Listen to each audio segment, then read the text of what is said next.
요즘 정말 많이 들리는 법 이름이 있죠? 바로 중대재해처벌법. 이게 도대체 어떤 법이길래 이렇게까지 주목을 받는 걸까요?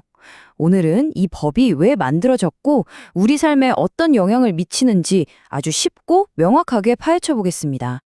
자, 그래서 오늘 우리가 살펴볼 내용들입니다. 먼저 이 법이 왜 필요했는지 그 배경부터 시작해서요. 어떤 사고를 중대재해라고 하는지, 그럼 책임은 누가 지게 되는지, 또 실패했을 때 결과는 어떤지, 그리고 마지막으로 이 법이 언제부터 시행되는지까지 차근차근 따라오시면 됩니다. 네, 첫 번째 이야기입니다. 안전을 위한 새로운 법. 모든 법에는 탄생의 이유가 있잖아요. 특히 이 법은 그 배경에 우리 사회에 아주 깊고 뼈아픈 상처들이 자리하고 있습니다. 도대체 왜 필요했던 걸까요? 정말 이름만 들어도 가슴이 먹먹해지는 사건들이죠. 삼풍백화점, 성수대교, 그리고 세월호 참사까지. 이런 끔찍한 사고들이 반복되면서 우리 사회는 스스로에게 묻기 시작했습니다. 대체 왜 이런 일이 계속되는 걸까? 누군가는 책임을 져야 하는 거 아닌가? 바로 이 물음, 이 간절함이 모여서 더는 안 된다. 뭔가 근본적인 대책이 필요하다는 공감대가 형성된 거죠. 그래서 등장한 게 바로 이 중대재해처벌법입니다. 이 법의 핵심 딱 하나만 기억하시면 돼요. 뭐냐면 예전에는 사고가 나면 현장의 작업자에게 책임을 묻는 경우가 많았잖아요. 근데 이제는 그게 아니라는 겁니다. 진짜 책임은 그 안전 시스템을 만들고 예산을 결정하고 최종 사인을 하는 맨 꼭대기, 바로 경영 책임자에게 있다. 이렇게 책임의 방향을 180도 바꾼 거죠. 정말 엄청난 변화입니다. 그럼 이 법이 궁극적으로 원하는 건 뭘까요? 아주 간단하고 명확합니다. 일하는 사람, 그리고 우리 같은 일반 시민들, 그 누구도 어이없는 사고로 목숨을 잃게 하지 말자는 거예요. 그러려면 어떻게 해야 할까요? 네, 바로 안전이 더 이상 귀찮은 비용이 아니라 회사의 이익보다 중요한 최우선 가치가 되도록 만드는 것. 이게 바로 이 법의 진짜 목표입니다. 자, 그럼 두 번째 파트로 넘어가 볼까요? 두 종류의 재해. 법에서 말하는 중대재해라는 게 그럼 구체적으로 어떤 사고들을 말하는 건지 지금부터 그 기준을 한번 명확하게 짚어보겠습니다.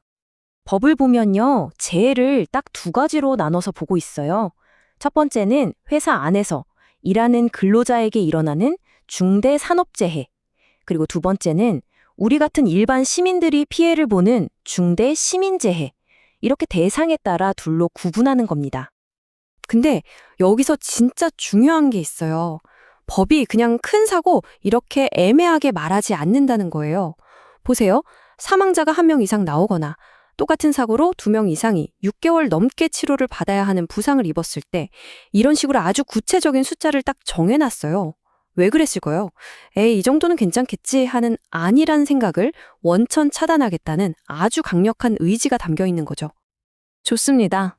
그럼 세 번째 질문으로 넘어가 보죠. 누가 책임을 지는가? 이렇게 명확한 기준을 가진 중대재해가 빵 터졌어요. 그럼 법의 심판대에는 과연 누가 서게 되는 걸까요? 법이 딱 지목하는 사람이 있습니다. 바로 경영 책임자. 이게 그냥 사장님, 회장님 같은 직함만 말하는 게 아니에요. 진짜 중요한 건 그 사업 전체를 책임지고 최종 결정을 내리는 실질적인 권한을 가진 사람이 누구냐는 거죠. 심지어 이건 민간 기업에만 해당되는 게 아니라서 정부기관의 장이나 공공기관장도 예외 없이 이 책임자가 될 수 있습니다. 그럼 이 경영 책임자는 뭘 해야 할까요? 법에서는 4가지 핵심 의무를 부여하고 있습니다. 쉽게 말해서 이거예요. 첫 번째, 안전을 위한 인력과 예산을 충분히 써서 제대로 된 시스템을 갖춰라. 둘째, 만약 사고가 났다면 다시는 그런 일이 없도록 재발 방지 계획을 세워서 실행해라. 셋째, 정부가 이거 고치세요 하면 무조건 따라라. 그리고 넷째, 그 외에 모든 안전 관련 법규를 철저히 지켜라. 한마디로 말로만 안전 제일 외치지 말고 돈 쓰고 사람 써서 실제로 행동으로 보여달라는 겁니다. 그리고 여기서 진짜 중요한 포인트가 하나 더 있습니다. 우리가 흔히 위험의 외주화라고 하잖아요. 이제 그게 안 통한다는 겁니다. 만약 원청업체가 화청업체의 현장이나 시설, 장비를 실질적으로 관리하고 통제한다면 거기서 사고가 나도 원청의 경영 책임자가 책임을 져야 해요. 이른바 꼬리 자르기를 막겠다는 거죠. 아주 중요한 조항입니다. 자, 네 번째 파트입니다. 실패의 결과. 만약에 이 모든 의무를 다 하지 않아서 결국 끔찍한 사고가 터지고 말았다면 그때는 어떤 처벌이 기다리고 있을까요? 이제부터 그 무게를 한번 직접 확인해 보시죠. 만약 사망자가 발생했다. 그러면 경영 책임자는 변명의 여지가 없습니다. 최소 1년 이상의 징역. 최소라는 말이 붙었다는 건 웬만해선 집행유예로 빠져나가지 못하게 하겠다는 아주 강력한 처벌 의지를 보여주는 겁니다.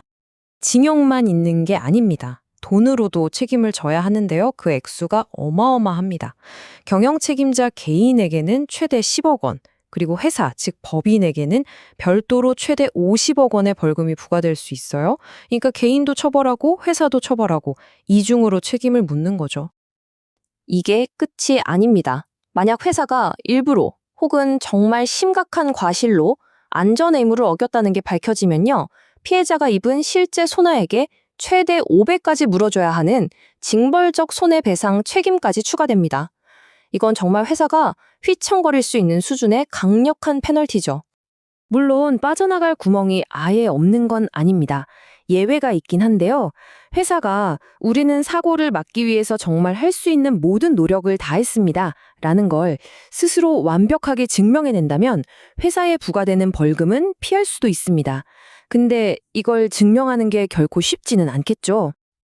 자, 이제 마지막 5번째 이야기입니다. 이 법의 단계적 시행. 이렇게 강력한 법이 그럼 언제부터 적용되는 건지 그 적용 시점과 범위를 한번 살펴보겠습니다. 이 법이 오늘부터 모든 회사에 적용 이렇게 한 번에 시작된 건 아니에요. 아무래도 규모가 작은 회사들은 준비할 시간이 필요하잖아요. 그래서 일단 2022년에 50인 이상 사업장부터 먼저 시작을 했고요. 그리고 2년의 유예기간을 거쳐서 2024년부터는 5인 이상 50인 미만 사업장까지 확대 적용이 된 겁니다. 하지만 꼭 기억해야 할 예외가 있습니다. 직원이 5명도 안 되는 아주 작은 영세 사업장은요, 현실적인 어려움을 감안해서 이 법의 적용 대상에서 빠지게 됩니다. 자, 이렇게 쭉 살펴봤는데요. 이 법의 핵심은 결국 처벌 그 자체가 아니라는 걸 알 수 있습니다. 진짜 목표는 안전이라는 가치를 우리 사회의 가장 중요한 최우선 순위로 만드는 것. 그래서 이런 비극적인 사고가 아예 일어나지 않는 문화를 만드는 것. 바로 여기에 있는 겁니다. 결국 이 모든 변화는 우리에게 하나의 큰 질문을 남깁니다. 이제 책임의 칼날이 조직의 가장 높은 곳을 향하게 됐습니다. 과연 이 변화가 매일 일터로 나가고 거리를 걷는 우리 모두의 오늘을 얼마나 더 안전하게 만들어줄 수 있을까요?